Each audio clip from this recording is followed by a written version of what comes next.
You know, Shannon, a lot of the things that we talk about here could fall into the category of how to start a business or even the how of business. But we are not the how of business, are we?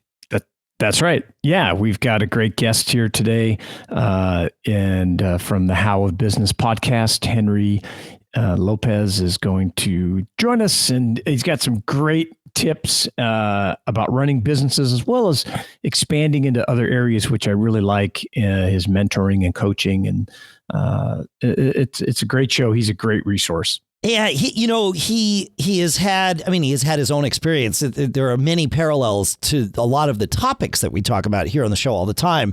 Partnerships, the whole the idea of helping others, which for him falls into the coaching realm, but also his podcast, which is a fantastic show in its own right and well worth listening to. It is. But it was interesting. He uses SCORE, which is something we've talked about a lot on the show here. And he kind of used that to test out the idea of coaching, which I really kind of liked. And of course, I like the concept too. Yeah, we'll let Henry talk more about that because that's why we had him on the show. That said, I want to talk first about our sponsor for this show, which is Linode. If you are running a business, you are going to need a server at some point for some reason. Heck, you might even need a server for your own stuff personally, but you're definitely going to need one for your business. And you want one that's going to be fast and inexpensive. And this is how Linode works, because they know that the thing that generally slows down your server is the slow disk speed. So what did they do? They got rid of that. They still have disks. Don't worry, you can store things on your server. That'd be difficult if you couldn't. But all of their disks are SSDs, solid state disks, which means they don't spin and they're super fast. These are the types of storage that you have in your smartphone or your newer laptops, the things that make it boot up really fast, all of that. That's in every single server that Linode offers, including their least expensive $5 a month Nanode server. Everything's connected to their 40 gigabit network, all have industry-leading processors, and you get to pick from any of their 10 and growing worldwide data centers. You can pay for the entire month if you want the server on all the time, or you can use hourly billing in order to really kind of make sure that you're only paying for what you need. Fantastic. If you don't know how to use a command line, don't worry. They have their cloud manager that keeps you from ever even having to think about that. You just set up the type of installation you want. It takes care of all of the hard work, all of the nitty gritty, and boom, you're up and running with something like a WordPress server or a VPN server, or maybe at home you want a Minecraft server. I don't know. Maybe you do. But what I know you want is a $20 credit to get started, which means you could have $5 a month for those 4 months of a Nanode server. $20 credit. Visit linode.com/SBS.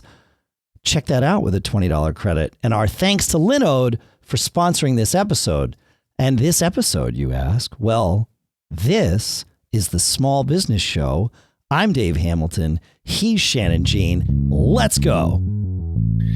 And as I've thought about it more and more, it's about this readiness that has multiple components. So the ready is the mental and emotional component of it.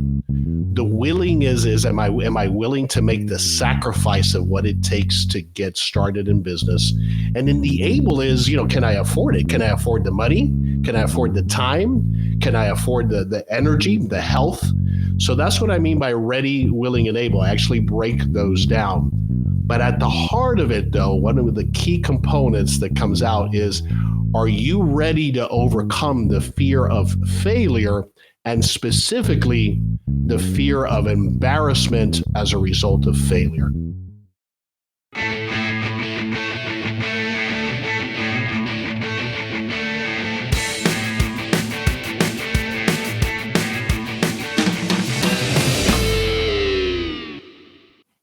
Hey, Dave. Hey, how are you, man? I'm good, man. How are you? I'm doing great. Hey, we talk on the show a lot with business owners that have been very successful with one small business, some of them with a number of them. And it's great. I love to see when someone has some success and, then they kind of start branching out. They challenge themselves to new things. And today we have a guest that's definitely challenged himself. Henry Lopez, a serial entrepreneur. He's bought and sold businesses as well as starting brand new companies from scratch. And Henry's also expanded into business coaching, and he hosts the How of Business podcasts. So, Henry, thank you so much for joining us today. We're really happy to have you. Oh, it's my pleasure. I'm excited to be here with you guys. Yeah, we appreciate it. Yep. So let's jump right in and talk about your small business background. So as I was doing some research and learning about you and on your website, I see multiple businesses that you've started, some that you've invested in. So what did you do before you started your first company? And if you could speak a little bit how you made the transition, I think, which is challenging for a lot of people, from employee to small business owner. Yeah, absolutely. So the short of it is I started my career proper as a computer programmer back in the mid 1980s.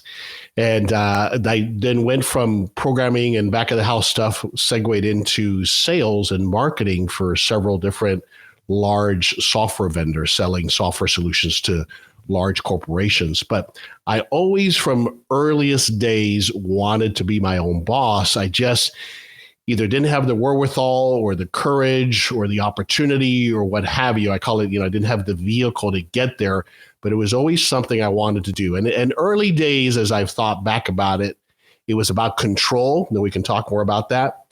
So had a very successful career in sales and marketing throughout the 90s, but still had this desire. So in 1991, with a friend of mine as the guy who ran it day to day, and I kept my day job, I started my first business. We bought an existing franchise of a local pizza delivery chain here in the Dallas area. He ran it day to day. And then on the weekends, I was there working it, doing the financials, all that kind of stuff at night, marketing, that kind of thing. And it wasn't until the early 2000s that I got that business. We had 3 locations. It did okay, but never enough for me to quit my day job. Finally, in the early 2000s, various things happened, which is when I finally made my transition to be a full-time business owner. So not only did I understand that challenge of transitioning, but also having that, what now we would call a side hustle, and then finally making that transition. So that's my background.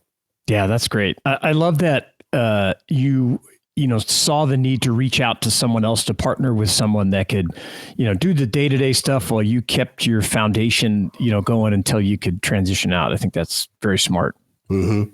And we'll get to this, I know, but I prefer working in partnerships. And so we'll explore that a little bit more, but that's, I think that works best for me. You're preaching to the choir here. Shannon and I are both of that mindset. No. I mean, don't get me wrong. As anyone who has worked in a partnership, successful or otherwise, will say, there are moments where you wish it was just you. But, absolutely. But there are those of us that really thrive in partnerships, I think. And it sounds like we're birds of a feather here. Yeah, for sure. Yeah, so let's expand on that a little bit, because it is such an important part of success for so many people is finding a good partner, and I know you prefer that. What would you say are some essential traits, looking back on your career with working with various partners? Because you hear a lot of horror stories on that, mm-hmm. but what are some of the traits that you've looked for that have made your partnership successful? Yeah, no, great question. And by the way, I've done everything people tell you not to do. I've partnered with family. I've partnered with best friends. So this is something I've given a lot of thought to. And I think it comes down to 2 primary things in that person, mutually rather. You have to have trust and respect. So you have to trust and respect that person. Now, the way that I then interpret that is I am unlikely, and as I stop and think, I never have gone into partnership. That doesn't mean I may not bring in investors, but I've never gone into partnership with someone I haven't known for some period of time. Because this trust and respect, certainly there are ways that you can develop that quickly, but at the end of the day, it takes time. So my partner, Renee, who was my partner with the pizza franchise, I knew him since childhood. My partner, David, who's also co-host of the show, and I have several businesses with, we worked together starting back in 1991, and we became business partners in 2011. So to me, that's the critical component. There has to be trust and respect. And then from a tactical perspective, and here's where I think most people make the big mistake, is you have to have those hard conversations, and I purposely use the word hard, up front about what this relationship is going to look like. Instead of going into that honeymoon phase and assuming, oh, well, we're all good. We're friends. We'll take care of each other. It's all good. No. You have to have those frank conversations. It's amazing to me, guys, how often, even with a partner like David, where we've partnered on subsequent businesses, and we'll have that conversation and we'll say, oh, I wasn't thinking that way. I'm glad we talked about that now. That gets boiled down to what I happen to call a memo of understanding. So here are the terms of this partnership.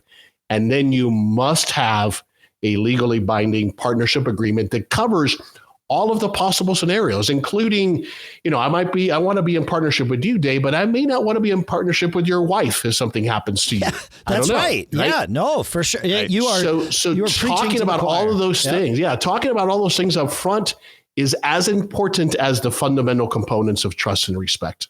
Well, it's great. Part of trust and respect, right?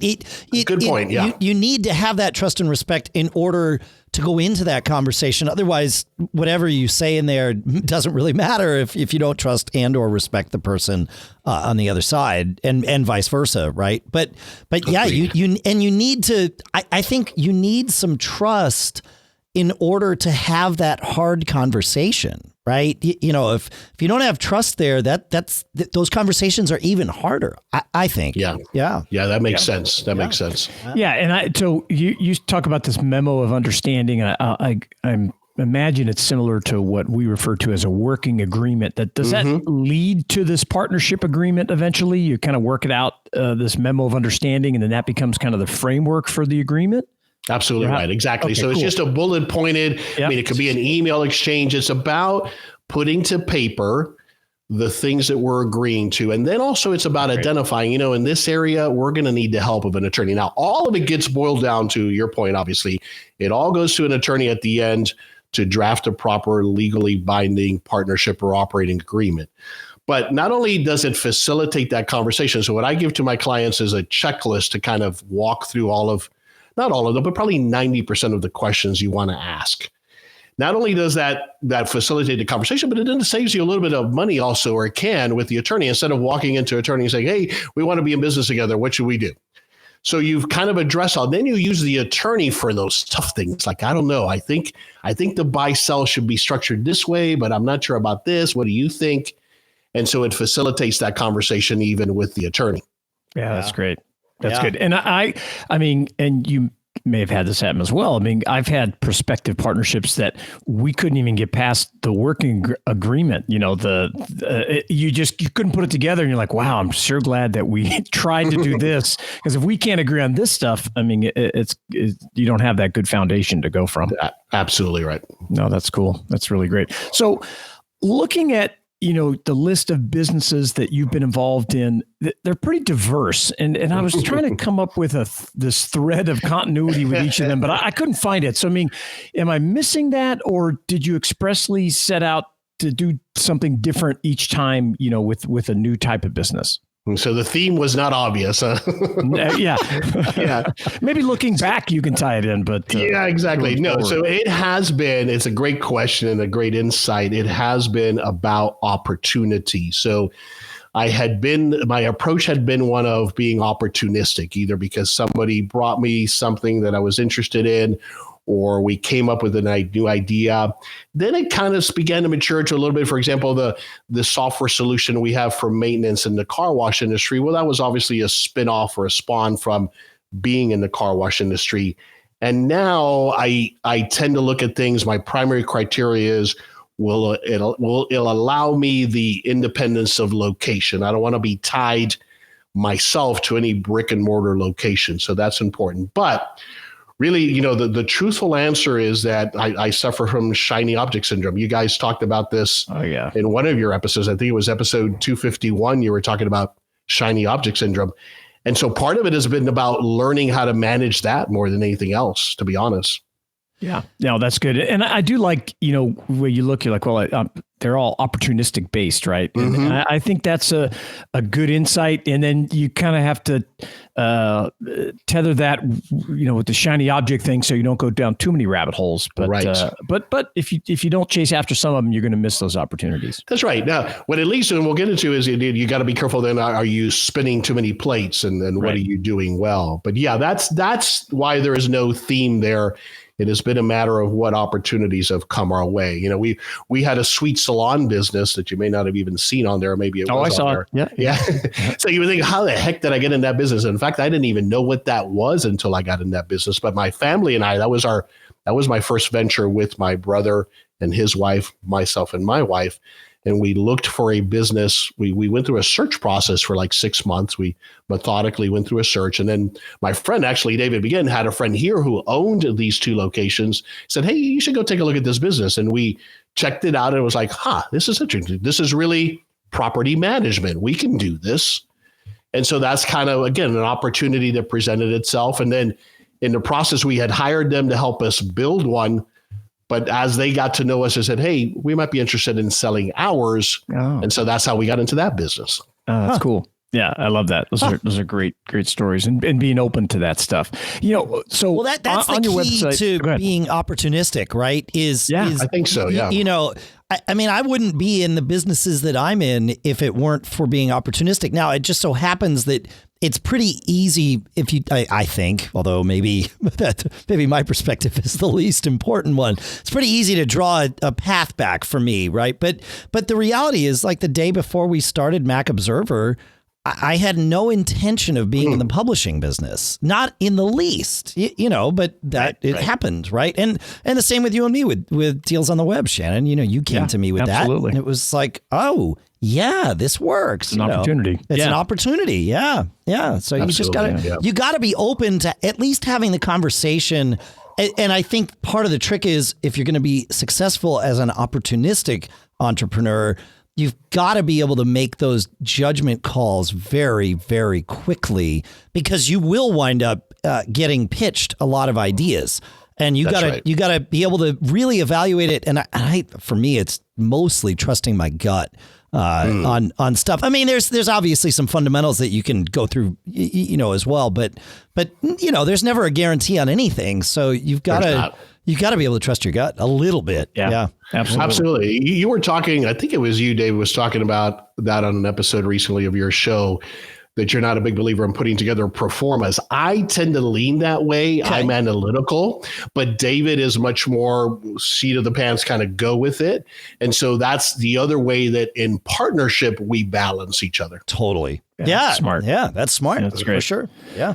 So on your podcast, The How of Business, you mentioned a few times, I've heard you talk about this concept of, are you ready, willing, and able to start a business? And I really like how you put that together. Can you expand on that and share it with our listeners? Yeah, absolutely. I think that what I have found in my coaching practice, I've also been a volunteer mentor with SCORE for 5 years now.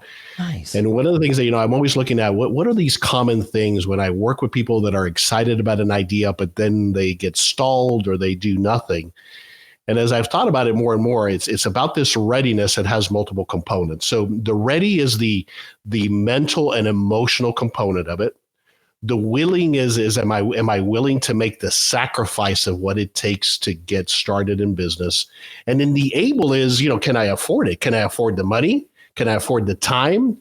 Can I afford the energy, the health? So that's what I mean by ready, willing, and able. I actually break those down. But at the heart of it, though, one of the key components that comes out is, are you ready to overcome the fear of failure, and specifically the fear of embarrassment as a result of failure? So that's what I mean at a high level by, are you ready, willing, and able to start your first business? Yeah, that's powerful.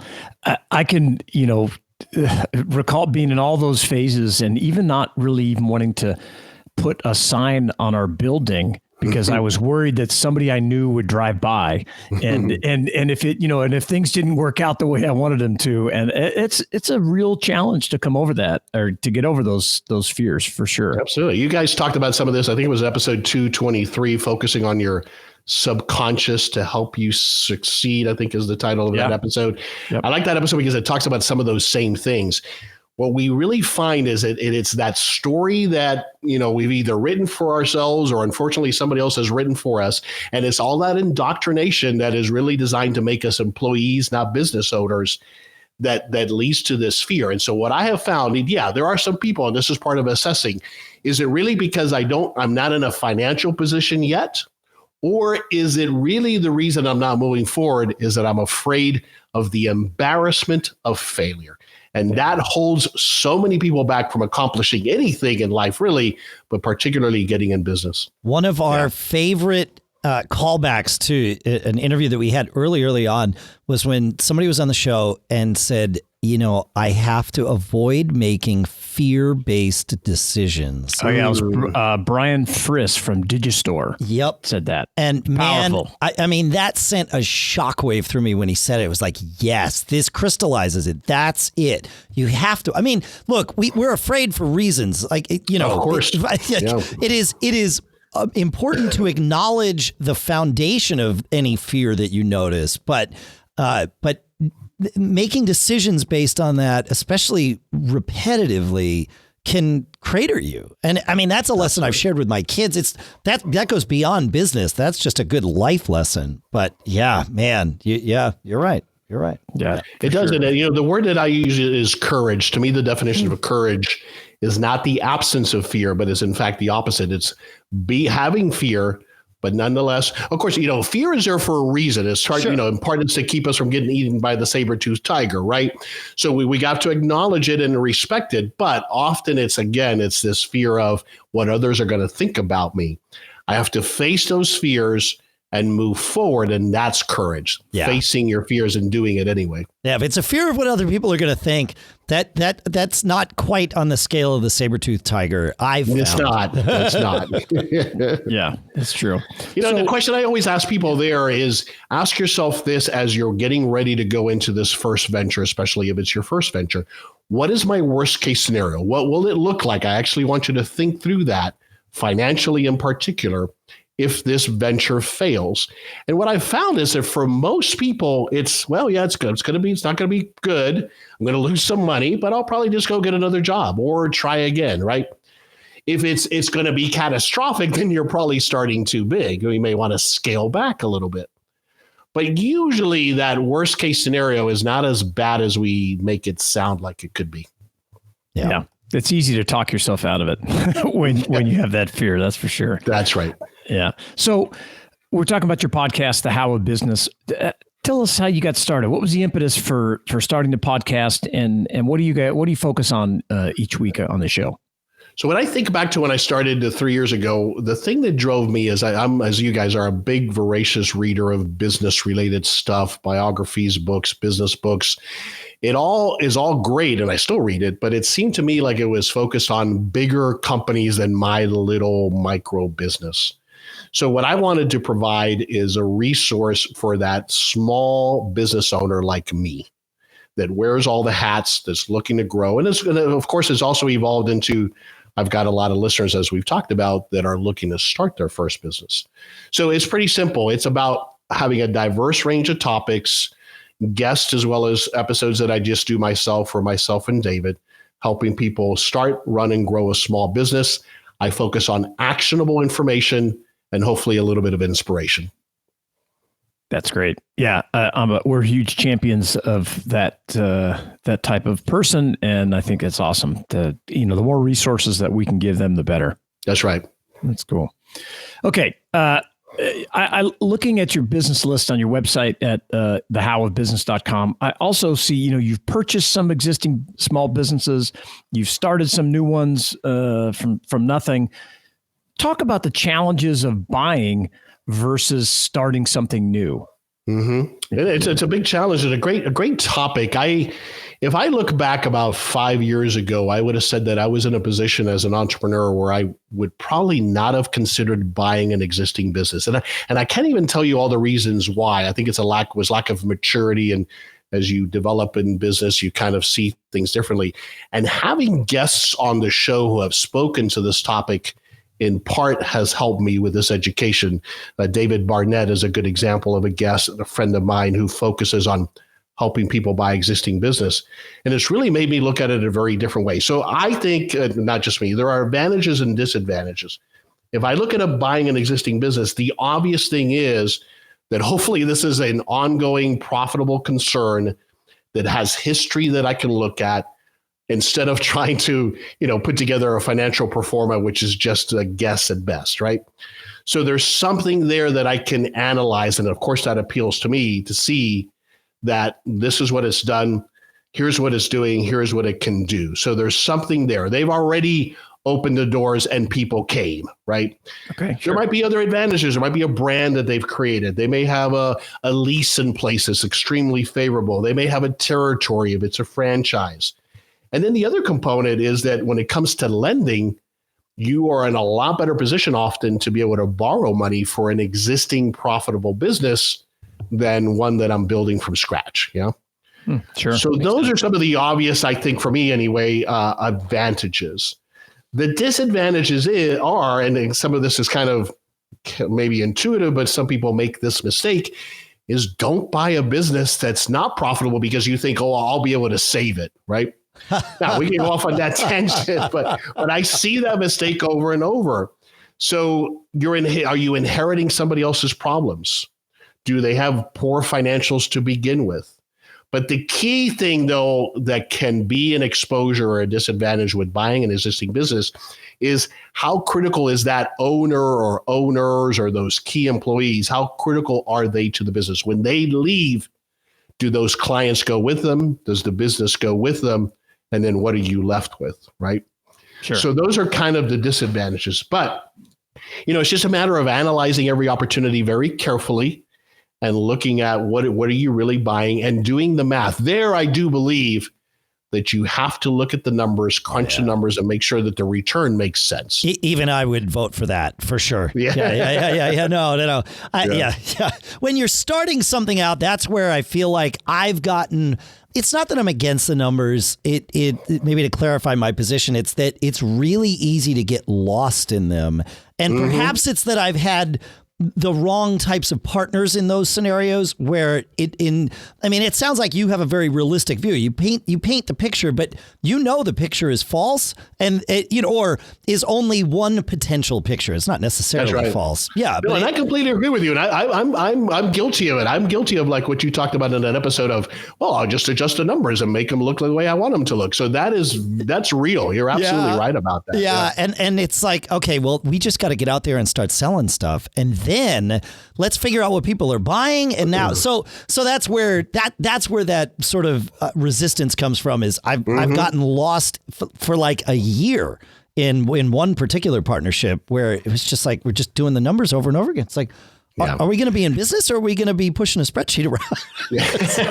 Right. But with an existing business, if it's well run and the books are clean, then you can really look at it and understand that. The challenge of the overarching all of this, though, guys, is that people are very proud of their business, right? And so it's like, I look at it kind of like with real estate, because I've dabbled in real estate as well. You got to look at 100 pieces of property before you get one or two that you're going to make an offer on. I think kind of that approach, well, maybe I'm exaggerating it there, but you're going to have to look at a lot of businesses before you find one where it makes sense. And don't make the mistake, similar to the mistake we make in real estate, of falling in love with the business and now you pay whatever the cost is. Right. And I think a couple of points that I'd like to make. One is, I think it is a really good point looking at, okay, what's going to happen when the founder leaves if you buy this business or a key employee. That's critically important. And I think you need to know, are you buying a business or are you buying yourself a job? Right. Oh, and if it's, and if that's what you want, if you want a job, well, that's okay. You can do that. But there's a difference there, and if you're just going to take over the salary that the previous owner was making and you're going to go in every day, that's fine. But know that, if you're going to get into that's the way it's going to be. The other thing I would say is I do agree with you, especially a new business owner thinking, oh, this company's not profitable, but I'm going to buy it and turn it around.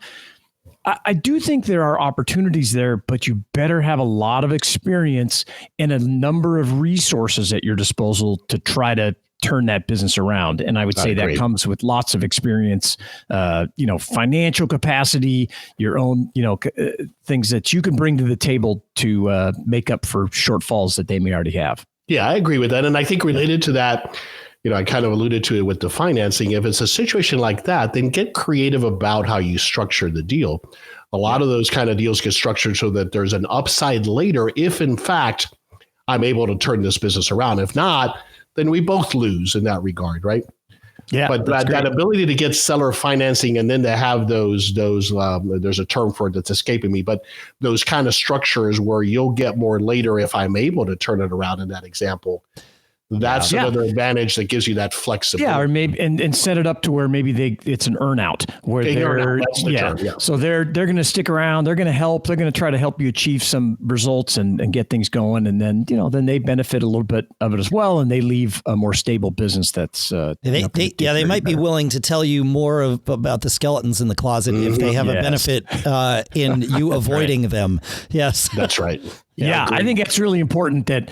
Buying a business and just having everybody disappear, I think that's a big mistake. You need to be involved. And if that seems to be the sense of what's going to happen, I would be really worried about it. Have you ever bought I'm detouring us temporarily here. Have you ever bought a business, Shannon? I don't think we've ever talked about that on the show. No, okay. I've sold them. I know. I've sold multiples of ours, but I've always bootstrapped and started from scratch. And, And what is that? I wonder if it's similar to me. It might just be opportunity, but I know for me, I always felt like, no, I'm the entrepreneur. I want to create this thing. So I think that was part of what held me back earlier on about thinking about buying a business. It took a while for me to come around.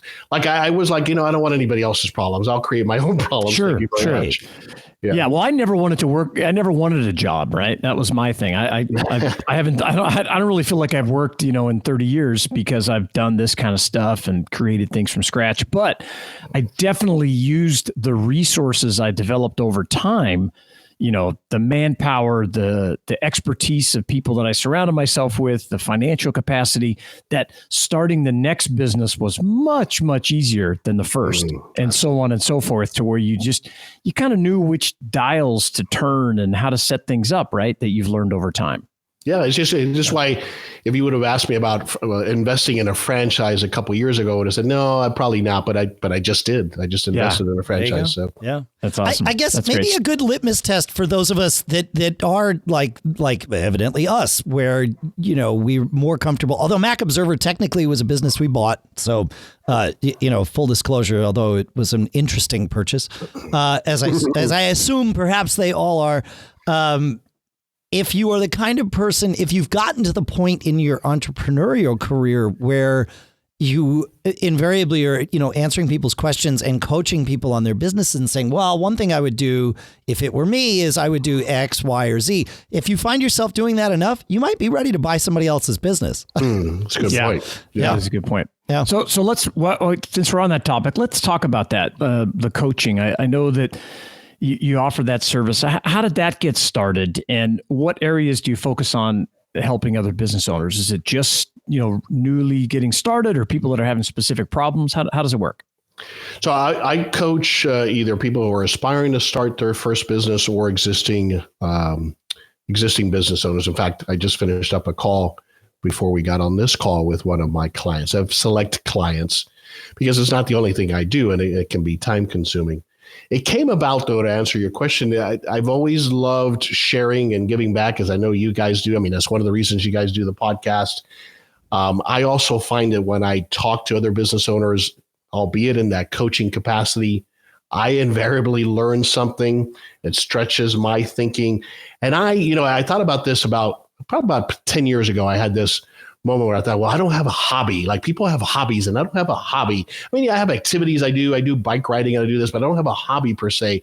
And then that's when I acknowledged and accepted, and it was okay, that my hobby is business. I love talking about business. I love everything to do with business, especially small business.